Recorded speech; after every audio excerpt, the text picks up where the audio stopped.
Chers membres, bonjour. On va aujourd'hui faire un tutoriel pour peindre cette forêt enneigée et pour ce faire, on va avoir besoin de différentes couleurs, pas forcément du blanc. Si vous avez dans votre palette des bleus, des gris, des violets ici de différentes marques, une petite éponge, éventuellement un maquillage si vous n'avez pas d'éponge pan pastel et un crayon blanc Carbothello. Je vais utiliser aussi un papier pastel mat ici de chez Clairefontaine, couleur sienne, donc couleur blé. Vous faites bien entendu en fonction de ce que vous avez. Alors, je ne suis pas partie ici d'une photo de référence. Hein. J'ai fait place à mon imagination, donc je fais un petit chemin avec une forêt. Vous faites en fonction de la peinture, de référence que je vous mettrai de toute façon dans le portail dédié aux membres VIP. Donc n'hésitez pas à aller regarder si vous avez besoin du modèle et sinon vous pouvez bien entendu aller en forêt et reprendre tous les conseils et toutes les indications que je vous communique ici à partir d'une autre forêt. Alors on va utiliser pour commencer un bleu qui tire sur du violet. J'ai commencé à faire bien sûr mon esquisse avec du fusain. Un fusain fin. Je vous conseille d'avoir dans votre boîte des fusains parce que ce sont des médiums qui vous permettent de faire du pastel facilement dessus sans avoir de traces. On ne voit plus le fusain en dessous et je trouve que c'est très intéressant et ça évite de gommer. Parce que lorsque l'on gomme, il faut savoir que ça apporte du gras sur le support et du coup lorsque vous allez apporter après votre médium pastel ou autre, vous n'aurez pas le même rendu. Je mélange ici mon joli bleu avec un blanc bleuté, donc un blanc qui tire un peu sur du bleu, pour faire mon ciel. Le ciel n'est pas d'une seule couleur. On essaye en général au sommet de votre feuille qui est en fait le ciel le plus lointain. On va le faire plus foncé en général que la partie basse du ciel, bien entendu. N'hésitez pas à estomper éventuellement avec un autre médium, à savoir le sopalin, un papier éventuellement isolant, enfin un isolant, pardon, ou l'éponge et de pan pastel. Moi, j'utilise les doigts. L'intérêt d'utiliser les doigts, c'est de mieux contrôler l'entrée du pigment dans le papier. Mais il ne faut pas oublier, bien entendu, de s'essuyer entre les deux parce que malheureusement, vous gardez des pigments parfois foncés sur le doigt et vous allez salir votre blanc. On continue ici à esquisser au loin tout ce que l'on voit à l'horizon. Donc en général dans une forêt on voit des bâtiments, des maisons, mais aussi d'autres arbres au lointain qui ne sont pas les arbres de la forêt, qui sont souvent les arbres qui sont autour de la zone pavillonnaire par exemple. Je reviens ici avec un blanc toujours avec des couleurs à l'intérieur. Donc là c'est un bleu très ciel qu'il y a dans ce blanc parce que j'ai fait un chemin et le lointain de mon chemin en général est beaucoup plus lumineux que mon chemin qui se situe sur mon premier plan. On va ensuite estomper bien entendu avec le doigt tout ce qui est au lointain, c'est-à-dire tous les éléments, à savoir la maison, les arbres que vous pouvez trouver au dernier plan, parce que on ne veut pas que ça attire l'œil et puis il faut pas oublier que c'est au lointain, on ne les voit pas aussi bien que tout ce que l'on peut voir au premier plan. Je fais mes toits ici avec un gris. Donc je vais utiliser effectivement des couleurs relativement neutres. Je vous rappelle que les couleurs neutres, ce sont des couleurs, toutes les couleurs que vous pouvez trouver dans votre palette, mais auxquelles on a ajouté tout simplement du gris. Le gris étant une couleur neutre puisque c'est un mélange de noir et de blanc. Et je vous rappelle que le noir et le blanc ne sont pas des couleurs. Je continue ici à esquisser avec différents bleus pour distinguer les différents éléments que j'ai au lointain et je les estompe bien entendu. On y reviendra de toute façon au fil de l'eau. Je reviens ici sur mon premier plan pour pouvoir remplir de neige ma forêt. Je remplis toujours ma neige avec un fond plus foncé et je reviens avec des couleurs un peu plus claires au-dessus. Ici, j'ai utilisé un marron parce que je suis dans une forêt et je voudrais quand même que l'on voit la terre à certains endroits, mais aussi les feuilles qui sont tombées des arbres. Donc je joue ici avec différents marrons que je vais bien entendu estomper et je reviendrai avec mes couleurs bleues et blanc. Alors vous allez me dire pourquoi avoir mis du bleu et puis du blanc pour finalement mettre du marron dessus. Ne sous-estimez pas le fait de mettre des couleurs dans le fond parce que même si à la fin vous ne les voyez pas, eh bien le fait de les avoir mis en sous-couche, ça va permettre quand même de distinguer ce qui se trouve en dessous de votre neige. C'est important parce que c'est la réalité. C'est-à-dire que lorsque vous vous promenez, vous voyez effectivement de la neige, mais vous voyez aussi où est-ce que cette neige s'est déposée. Elle s'est déposée sur de la terre, elle s'est déposée sur du ciment, du goudron, du sable. On peut parfois effectivement voir sur quel terrain elle est tombée. Et c'est important du coup de reproduire les différentes étapes, même lorsque vous peignez. Donc je reviens ici avec mon bleu qui tire sur un violet. On aurait pu utiliser un violet clair ici. C'est un pastel Giraud. Donc les pastels Giraud sont intéressants parce que ce sont déjà des produits de très haute gamme. Ce ne sont pas des produits qui se usent rapidement. Ils sont relativement chers, c'est vrai, mais mes pastels, moi je les ai depuis plus de 10 ans.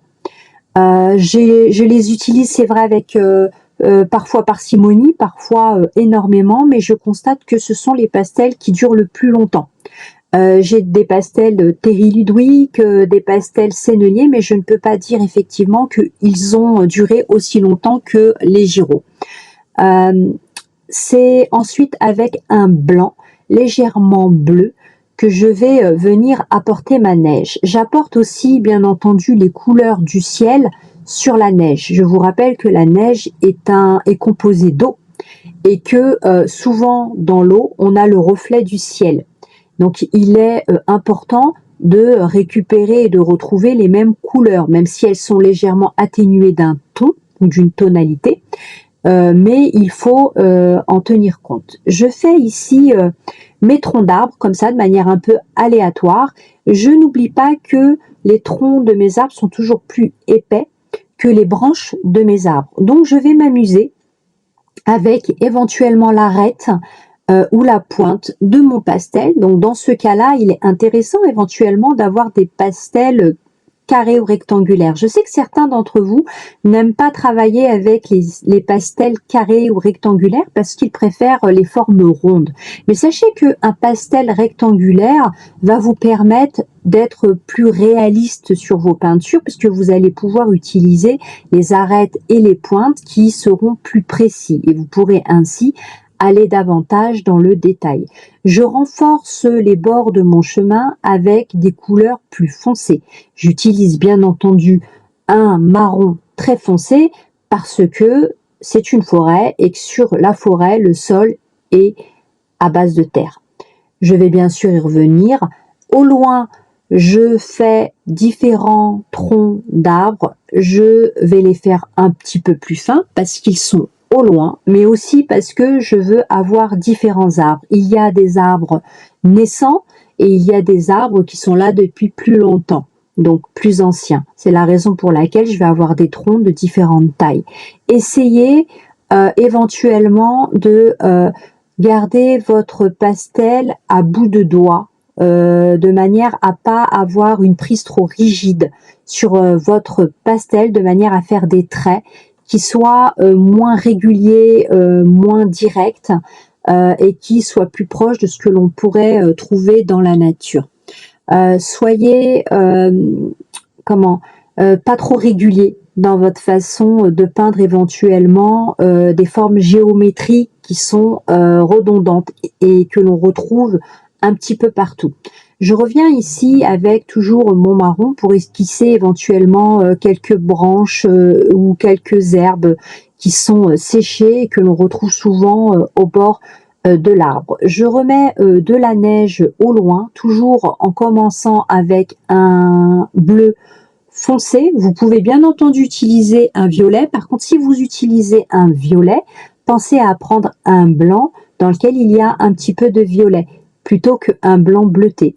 Si vous utilisez un bleu foncé, utilisez plutôt un blanc dans lequel vous avez du bleu. Soyez cohérent avec les couleurs que vous utilisez. On aurait pu utiliser une couleur chaude pour peindre la neige ici, et on aurait utilisé, ma foi, éventuellement du mauve ou du rose, et on aurait utilisé plein de blancs qui sont un petit peu crème, rose clair, voilà.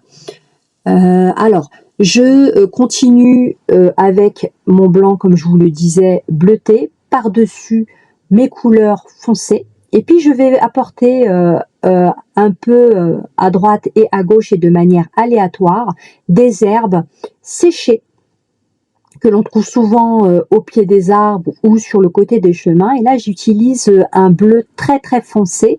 Alors, on a le sentiment ici que c'est un marron, mais en fait, c'est un bleu qui tire sur du noir. Je reviens ici avec un blanc, un autre blanc d'une autre marque, donc n'hésitez jamais à utiliser d'autres marques dans les mêmes couleurs parce que la composition ne sera pas la même et vous allez avoir des blancs parfois qui sont beaucoup plus lumineux, beaucoup plus punchy. Et là, c'est intéressant parce qu'on a quand même besoin d'apporter à certains endroits de la neige et on veut avoir un peu plus de neige. Donc, on va distinguer cette quantité par la couleur que l'on va apporter et on va apporter une couleur un peu plus lumineuse pour apporter ce genre de détails. Je reviens ici avec quelques marques de ce joli blanc bleuté toujours pour marquer des petits tas de neige sur mon chemin. Je n'oublie pas de revenir à chaque fois avec des couleurs plus sombres parce que mes valeurs sont importantes et les valeurs vont me permettre ici de reprendre le dessin et donc de garder les formes que je souhaite interpréter, à savoir ici mon chemin. Je vais revenir avec ce fameux bleu foncé qui tire sur du noir pour dessiner et faire ressortir davantage mes arbres. Je reviendrai bien entendu avec une couleur plus claire sur l'un des côtés, que j'utiliserai sur l'un des côtés de mes troncs d'arbres, de manière à avoir la 3 dimensions et pas avoir quelque chose de trop plat. N'hésitez jamais quand vous faites une forêt à faire quelques troncs qui vont dans l'autre sens, qui tombent, qui se cassent, etc. pour apporter quelque chose de beaucoup plus dynamique. J'ai apporté du blanc sur l'un des arbres principaux qu'il y a ici dans cette forêt pour montrer le fameux tas de neige souvent qui reste sur l'embranchement de certains arbres. Je reviens avec toujours cette couleur et que je vais utiliser ici pour faire mes branches et de manière très légère. Je vais avoir une prise sur le pastel très légère. J'évite effectivement d'appuyer de trop pour que ce soit plus réaliste.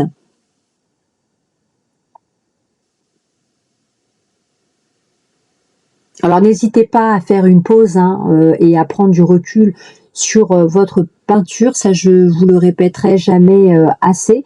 Moi il m'arrive même parfois de faire des tableaux et de les poser sur un chevalet ou les accrocher au mur avec un scotch ou une punaise et puis le lendemain de le regarder en passant devant, en allant prendre un café, etc. Et puis, je vois ce qui ne va pas et ce que je dois corriger ou ce que éventuellement je pourrais apporter de plus à mon tableau. Et souvent, je reprends mes pastels et je reviens faire quelques touches à droite et à gauche. En général, lorsque l'on fait un tableau, il est important de faire une pause et de revenir dessus plus tard, surtout si vous êtes fatigué, parce que vous allez revenir de toute façon avec un œil nouveau et vous allez voir ce que vous ne voyez pas quand vous avez la tête, si je puis dire, dans le guidon en fait. N'hésitez pas non plus à demander des fois autour de vous ce qui cloche ou ce qui ne va pas pour corriger éventuellement les imperfections. Il est rare pour quelqu'un de peindre en une seule fois quelque chose de totalement terminé. En général, on y revient sur notre tableau en ayant pris du recul. J'estompe ici avec ma fameuse petite éponge Pan Pastel parce que justement je veux que ressortent, c'est une astuce hein, pour faire ressortir les différentes couches de couleurs que j'ai mis sur sur le sol. J'ai mis du bleu, j'ai mis du marron, j'ai mis un marron clair, j'ai mis du blanc, j'ai mis un blanc bleuté, un peu de violet. Et le fait de passer l'éponge comme ça, juste en le posant et en appuyant, ça va me permettre effectivement de voir les différentes couches de couleurs que j'avais posées au préalable. N'hésitez pas non plus à retourner votre papier et votre dessin lorsque vous rencontrez une difficulté d'une part, parce qu'il est toujours plus aisé de retourner son tableau pour dessiner quelque chose qui vous paraît compliqué, ou, comme je l'ai fait ici, pour éviter de salir votre dessin et éventuellement d'avoir accès plus facilement à une partie de votre peinture pour pouvoir mieux maîtriser vos différents traits. On peut bien entendu utiliser une feuille calque pour éviter de salir son papier et poser la main dessus. Vous voyez ici, je mets des branches un peu plus qui paraissent plus foncées que d'autres. J'utilise tout simplement la même couleur, mais je vais appuyer davantage parce que je veux marquer certains éléments plus que d'autres. Je vais venir bien entendu avec ce fameux blanc qui est légèrement bleu et punchy, qui est, ma foi, intéressant parce qu'il n'est pas trop gros. C'était un ancien Giro que j'ai utilisé à de nombreuses reprises et du coup, il est légèrement maintenant carré sur la pointe. Donc, je m'amuse à utiliser la pointe pour apporter ici de la précision sur les arbres et de la neige, puisque on est dans une forêt enneigée. Il ne faut pas oublier d'apporter bien entendu de la neige sur les différents éléments et les branches de vos arbres. En plus, ça va apporter une 3 dimensions quand on a une partie de la branche qui est plus claire que l'autre. Et c'est pareil pour les tiges des feuilles. Je reviens ici avec mes différentes couleurs et puis je m'amuse effectivement à faire des petits gestes comme ça, pas forcément précis, mais pour apporter des touches comme ça de neige et des amas en fait de neige où on aurait pu faire pareil avec la mousse ou la terre. J'ai un panneau ici qui m'indique la direction, donc je vais venir cette fois avec un marron, mais pas de la même couleur que mes troncs d'arbres pour justement le distinguer de ma forêt. Et puis vous pouvez apporter ici quelques petites écritures avec un crayon pastel de couleur blanc. Alors moi, la plupart des crayons pastels que j'ai blancs, je les trouve très très ternes. Pensez toujours à bien tailler, c'est ce que je suis d'ailleurs en train de faire parce qu'en général mes crayons sont rarement bien taillés. C'est quelque chose que je n'aime pas faire et je les taille souvent au dernier moment. Donc pour être beaucoup plus précis, pour pouvoir bien entendu écrire ce que vous souhaitez, vous pouvez écrire n'importe quoi, hein, faire que quelques lettres. L'idée c'est de distinguer quelque chose au loin. Comme vous pouvez le constater, moi ma mine elle se casse régulièrement et ça on le trouve pas forcément dans une marque précisément, mais on peut le retrouver dans différentes marques. Vous savez pourquoi? C'est parce que les crayons sont tombés. Lorsque vous arrivez par exemple en caisse et que le crayon est malmené, qu'il est posé sauvagement sur la caisse et pas délicatement, à l'intérieur du crayon, donc à l'intérieur du bois, vous allez avoir la mine qui va se casser. Et du coup, lorsque vous allez utiliser votre crayon, même s'il est bien taillé, et ben comme la mine à l'intérieur est cassée, au moment où vous allez arriver à la cassure, et forcément ça va tomber. Donc faites attention à ça. Je reviens bien entendu. J'ai mis de la neige, hein, je ne sais pas si vous avez vu sur justement l'indication fléchée pour amener encore de la neige déposée sur mon bois. Je reviens bien entendu avec un fusain. On peut utiliser un crayon pastel pour apporter ici un petit peu de précision, et puis des feuilles qui sont tombées et qui sont mortes au pied de mes arbres. Voilà, donc je pense vous avoir donné plein d'informations aujourd'hui pour vous permettre éventuellement à votre tour de peindre une forêt enneigée. Donc allez à la forêt, faites une photo, même s'il n'y a pas de neige, c'est pas grave. Esquissez toutes les arbres que vous voyez, les chemins, ce que vous voyez au loin, en utilisant bien entendu des couleurs qui soient logiques. Donc faites-vous une palette au préalable, même si vous n'utilisez pas les couleurs que vous voyez dans le paysage. N'oubliez pas le conseil que je vous ai donné, à savoir d'utiliser des couleurs relativement neutres pour peindre ce que vous voyez au loin. Donc un neutre, c'est une couleur dans laquelle il y a du gris. Vous pourriez utiliser bien évidemment une couleur et ajouter un deuxième pastel de couleur gris. Et n'oubliez pas, bien entendu, d'utiliser des couleurs foncées avant d'utiliser un blanc coloré qui va avec la couleur foncée que vous avez. Si c'est du rose, si c'est du violet, vous allez utiliser un blanc rosé, un blanc avec du violet. C'est très important de rester cohérent avec les couleurs que vous avez décidé d'utiliser. Je vous fais ici un gros plan pour vous montrer que lorsque je fais des arbres, vous pouvez voir que la base est un peu plus épaisse que le sommet de mes tiges.